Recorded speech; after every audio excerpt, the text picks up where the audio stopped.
Let me get right into it. Hold on, I'm setting it up because you already know what time it is. You already know what time it is. It's time for the dual cameras in this thing. Guardians of the Galaxy 3. I saw the movie, and I'm gonna tell you guys, it's my favorite one. It's really battling number one in my eyes, but number three, it was tugging at the heartstrings. It was dark. You know what I'm saying? Had us laughing, had us crying at some points. I didn't really shed no tear, but I shed a thug tear, you know what I'm saying? Because what was going on in the movie was crazy. I went by myself, you know what I'm saying, on a Sunday. I didn't see it on the Thursday like everybody else in the rush to see it. I like to see it by myself and not in the full theater so I can really absorb what's going on and everybody could see it. I didn't get spoiled. I just waited, you know what I'm saying? I'm really disciplined with this stuff here. And I can say I really liked it. It was a Rocket story for real. We did get to see the whole team, but the story was really centered around Rocket. Really quickly, spoiler alert. Let me not get into that without even talking about that or saying spoiler alert, because if this is the part of the podcast you guys don't want to hear because you ain't seen the movie yet, you can hop off, you know what I'm saying? But we're gonna talk about the movie and it's gonna get kind of spoiled. So spoiler alert, my friends. But yeah, the movie was about Rocket pretty much. There had some stuff in the movie that didn't need to be in there, but we did get the whole James Gunn formula. Heart, we got the music soundtrack, we got the comedy, of course. But ultimately, I really liked it. I like how they ingratiated Adam Warlock, though I feel like he could have been out of the movie and came in another time because they really just used him for comic relief. I know the actor that played him was in We Are the Millers, but I didn't really expect him to play a comedic role as Adam Warlock just because of the kind of character that Adam Warlock is. He is really supposed to be uh, that spaceman, you know what I'm saying? That guy in space that can't be messed with, the supreme being with all kinds of powers and stuff like that. So for him to just be coming in and being just a son of the sovereign and not really having a purpose, just kind of being comic relief was kind of shady. But he did come in hot at the beginning of the movie, you know what I'm saying? Pause, not like that, but came in trying to kill everybody. And I thought he was gonna kill everybody because if you know the backstory of Adam Warlock, you know how he gets down. He's hella powerful. You can't really kill him. He's super OP. But they did say in the movie that he didn't get to cook long enough in the cocoon. The cocoon we saw at the end of, I think it was Guardians of the Galaxy 2.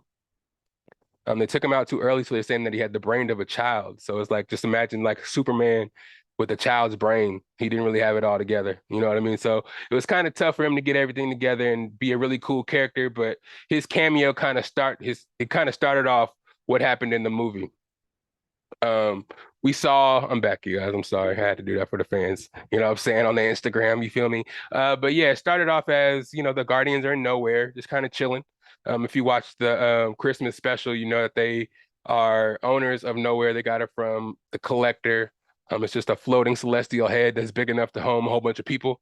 And you see the whole Guardians of the Galaxy actually there, Kraglin. You do see Cosmo for the first time. The Russian telepathic dog that they got now. Everybody was chilling. You see that Peter Quill is kind of like still in mourning over Gamora, and he's kind of sad about everything still. Um, yeah, and we see Mantis, Nebula's there, still rocking with him. But we don't see Gamora there. We know Gamora came back in in game, but it's not the same Gamora. It's like Gamora from 2014. So it's not the one that was in love with Peter Quill. So it's kind of awkward, especially with her being a Ravager, which is supposed to be Peter Quill's job, but he was with the Sylvester Stallone squad. Um, yeah, it was interesting to see everybody back together. You still had the comic relief of Mantis and Drax's relationship. That was really cool to see. But the story was dope. It was good to see Groot back to regular size. Groot actually did a whole bunch in this movie that I actually liked a lot. But yeah, you saw right away Adam Warlock comes in hot and tries to kill Rocket, tries to get Rocket pretty much and bring him back to the High Evolutionary, which is the main bad guy, played by, let me try to say his name, Chukwudi Iwuji. I don't know if I said it right, but I tried, you know what I'm saying? Um, yeah. So he came in just from orders from the High Evolutionary and his mom from the Sovereign or whatever. We saw her in the first and second Guardians of the Galaxy as well. Um, came in, tried to kill Rocket, tried to get Rocket. We saw all the Guardians kind of showing their powers and trying to get him, but we saw how powerful he was. He was powerful without even knowing how to fight, really. He would just take people and power them into the ground or use all his might without knowing it. You saw when he was fighting Groot. Groot was a huge buff, like tree part of himself, and he, tried to fight Adam Warlock. He turned him just into a head, you know what I mean? And he beat up everybody. Um, but you know, Nebula was able to stab him in the chest, and he was able to get away after being stabbed. That kind of introduced us to what the problem was going to be in the movie because Rocket did get injured in this first encounter with Adam Warlock, to where they had to try to put this med pack on his chest. I guess they have shit in that where you can just put anything on anything broken or messed up and it just automatically heals it. I need one of those for you know what I'm saying, for the house. But they couldn't do that to Rocket because his heart had a self-destruct mechanism that was put in there by the High Evolutionary, because this guy's a messed up character who, yeah, if you're not into, well, nobody's really into cruelty to animals, but if you're really against that kind of thing, this movie kind of touches on those heartstrings because the High Evolutionary was an asshole who experimented on animals and stuff to try to make the supreme being, whether that be half animal, half machine, or making humanoid animals. He just did a whole bunch of stuff, creating of things who that gave him this kind of God complex. And that was kind of like the story throughout the story throughout the movie, was the High Evolutionary wanted Rocket because he is one of the creations that he made that surpassed all the other creations. He had, he was a genius, able to create stuff. You know, Rocket, how he gets down, and throughout the movies, he was talking about how he never wanted to be created, how he had a whole bunch of lab stuff done on him to make him the way he is, and stuff like that. So for us to actually meet the person that did it to him and put a name to a face to a name is kind of crazy. Yeah, just seeing the backstory of Rocket. It was interesting how they did the movie because Rocket's pretty much one of the most interesting people in Guardians of the Galaxy. For him to get hurt in the beginning and not really be in the movie, just being like a victim that the story was about, was interesting as well. The backstory of him when he was little being tested on by animals or by the High Evolutionary, and him meeting his friends in the cages was pulling at the heartstrings. When he first came in the cage, was like, "Oh, it hurts." That shit, boy, it made me think of my animals right away. And just shit that they be thinking when they hurt, you know what I mean? It just pulled at the strings. But the relationship they grew, with Teeps and Lila and Floor, those guys, and just finding out that the High Evolutionary killed him just because after he built this long relationship and talked about being outside of the cages and going flying and stuff. Man, it was crazy. The High Evolutionary was an asshole for real, for real. Um, what else was cool in this movie? Oh, some of the stats. The movie had a budget of $250 million. Opening weekend, it made 118 mil, 289 million worldwide so far. In comparison, the first Guardians movie made 94 million opening weekend. Worldwide, up to date, up to now, it made 773 million worldwide. Guardians 2 made 146 million opening weekend and did 863 million worldwide. So, this one's on a good pace. It's already at 289 million worldwide, and it's only the first weekend. And I think it did really well in China as well. So it's doing good. It was cool to see Nebula's evolution in this one too. We saw her get knocked out and crushed a whole bunch of times. I know she can just come back to part however she, however she wants. So she pretty much is unkillable. They said that Rocket made some upgrades on her to give her that arm cannon. I've never seen her arm cannon or her arm be able to change into swords and shit. She had some super upgrades, and if Rocket did that, boy, he's talented. You know what I'm saying? But yeah, we saw her. We saw from the first movie how she was just kind of trying to please Thanos, and she was just had no heart really. She was a machine. But being with the team has, brought a lighter side to her. We saw the comedic side of her. Um, we saw her argue with Mantis, what I'm saying, like brother and sister, or like sisters, you know what I'm saying? So it's cool to see her actually ingratiate herself into the family when it was just her and Gamora. She had no want in being family, all she or want in being family. She just wanted to, please Thanos and Ronan. But it's kind of cool to see in this movie she's trying to convince Gamora that the Guardians are who she really needs to be with, and trying to just trying to get Gamora to realize, because in this movie Gamora wasn't with the shits at all. She was a Ravager. She Didn't remember Peter at all. And I don't know. It just kind of seemed like she didn't go for any of his tricks, or it was cool to me how they didn't end up together at the end. I mean, I think she kind of realized that there's something that she could possibly have liked in Peter, but they didn't end up staying together at the end, which I liked as well. It didn't end in cliche kind of ways. I did enjoy again how what's her name? Nebula was like, oh, saw what happened to Rocket in a video and was like, wow, this is worse than what happened to me. And what Thanos did to me, and we know what Thanos did to her. They, just broke her down and put her together over and over again till she was kind of like the High Evolutionary, how Thanos did her, just to make her the ultimate weapon. And I'm sure that was torture. And to say that what High Evolutionary did to Rocket was worse than what they did to her, that's pretty crazy to see, and that's for her to say that is nuts. Is nuts to see. And then Groot himself too was crazy in this movie. They gave him a whole bunch of OP powers, and I'm glad that they gave him because in the first couple of movies he was just kind of comic relief.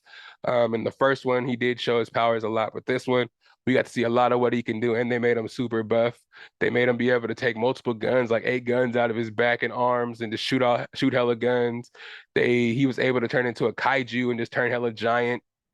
That was really cool.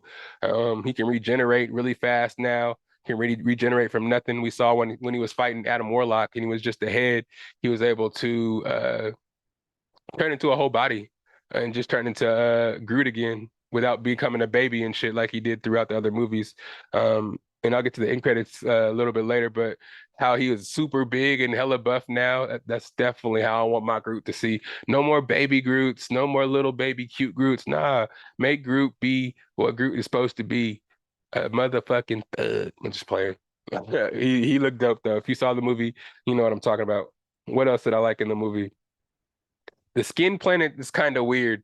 People say they like that scene and like going to that planet there, but it was just weird, man. For sure, James Gunn type of weird. Those suits that those bad guys had on was hella interesting. Those fat suits it looked like. And again, in this show, I mean, I thought me personally, when we had a couple of episodes with Damo, I was predicting that somebody was going to die in this, and they gave you little hints that somebody almost could have died hella times, but they actually were just fine. Nebula getting shot up and broken in half and shit. She just fixes her body. Freaking Drax gets shot by those dudes with the fat suits on. We thought he was gonna die. Nothing happened. Peter Quill, when Rocket was saving all the animals at the end, went out there to try to save somebody, and he ends up almost dying. We thought he was gonna die, but Adam Warlock comes out of nowhere. Yeah, yeah. They did a whole bunch of teasing, but nobody died. It was like, dang, man. I thought somebody was gonna die. It just seems like everybody just went their separate ways. Because I know Zoe Saldana said she's not going to be doing Gamora anymore. I know Drax didn't want to do. I mean, Batista didn't want to do Drax anymore. He felt like he wanted to do other things and didn't want to be Drax. And we had Mantis go off on her own at the end of the movie as well. So it's kind of weird. Gamora went off with the Ravengers, and Peter Quill just went down to Earth to hang out with his grandpa. So it ended kind of weird, but I mean, ultimately, again, it was about Rocket. They ended up going in the missions during the whole movie was pretty much to find the schematics to get that kill switch off of Rocket's heart, so they can put that healing mechanism on him, and he can be healed again. So that's pretty much what they were trying to do the whole movie. But again, we got to see mostly the backstory of what happened to Rocket as he became Rocket and kind of gave us insight on why he was the way he was. You know what I'm saying? And man, he didn't want to, that tells you why he doesn't want to get too close to people, because when he did get close to people, they were all murdered. And yeah, that kind of really shows Rocket's personality. Um, but yeah, once he did get healed, and him talking to the High Evolutionary and just their back and forth and the stuff that they were saying to each other. It was just wild.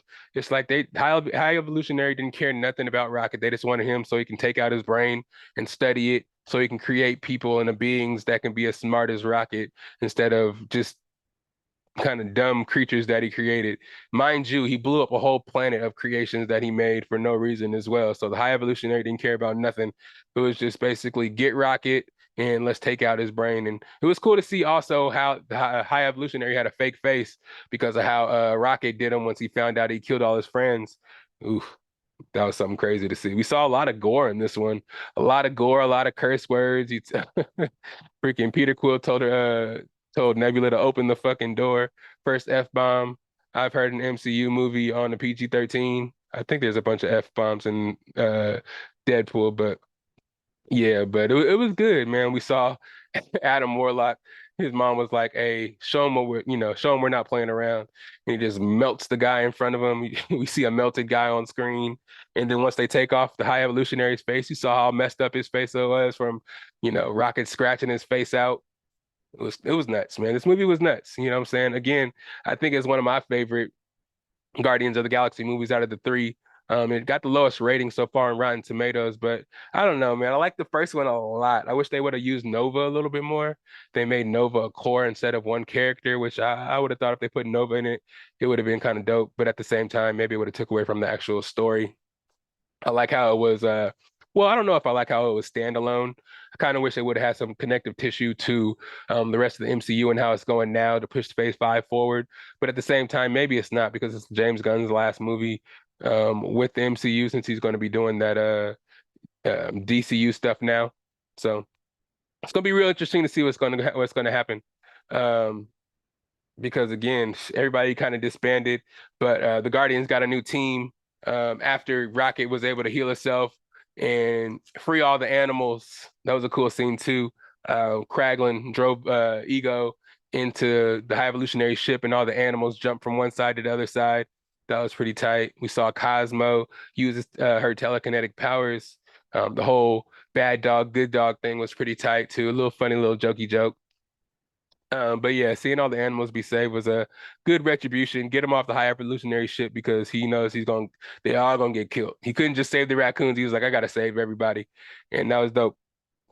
That was really dope. And at the end credit scenes were pretty cool as well. The first one was at least when we saw the whole new team of Guardians. We saw Rocket was the new captain. Adam Warlock was up in there, had Cosmo in there. And Groot again was super buff, looked like a huge, you know what I'm saying? Looked like the thing on steroids. Um, who else was in there? They had this what do they had? Kraglin, Cosmo, Rocket, Groot, Adam Warlock, and this girl that they actually saved from the High Evolutionary. Her name was Scylla. She's pretty much a mixture of Captain Marvel, and not Captain Marvel, Captain Marvel, but a character before Captain Marvel, and she's a Titan. So she's supposed to be powered, highly powered. She was in the comics and was a character in the comics, but they didn't explain her at all in the movie. But at the end, we saw that she was part of the Guardians.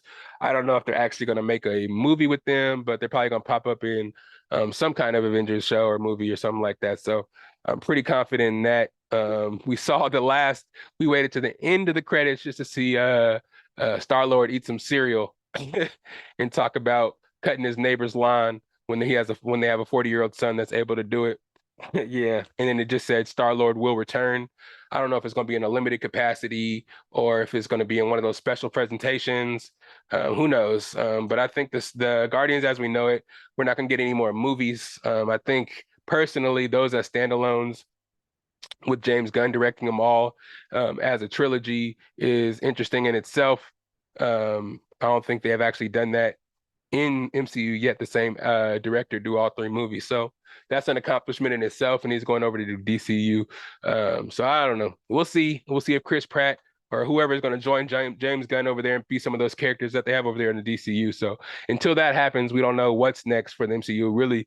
And with this writer strike, we don't know what's actually going to come out because we know what they have recorded and stuff, but I don't know if any of the new properties or anything is going to be able to come out until the strike is over. That puts Fantastic Four in jeopardy, X-Men in jeopardy, of course, Blade in jeopardy. But at least we got Secret Invasions and, Spider-Man coming up. So yeah, again, I think I rate that as I have to see it again. I'm definitely going to see it again. And once I do, I can put it up against number one. Number two, I'm not the biggest fan of. I still watch it from time to time, but I'm a bigger fan of number one. The origin story was dope. Just the first scene where they all trying to get the orb and they get caught by the Nova Corps. I thought that was hella dope. And then when they first get to jail, when they're talking about their powers and stuff with John C. Riley, that shit is pretty dope. So I don't know. I have to put it up against watch it again and I'll let you guys know. And then I'll put it up against all 32 Marvel properties, I guess, and we'll see what we're doing. But yeah. It's the best of bias. You need the earful, you should try us. From pop culture to the movies to unite us. It's the best of bias. The best of bias. Yeah, it's the best of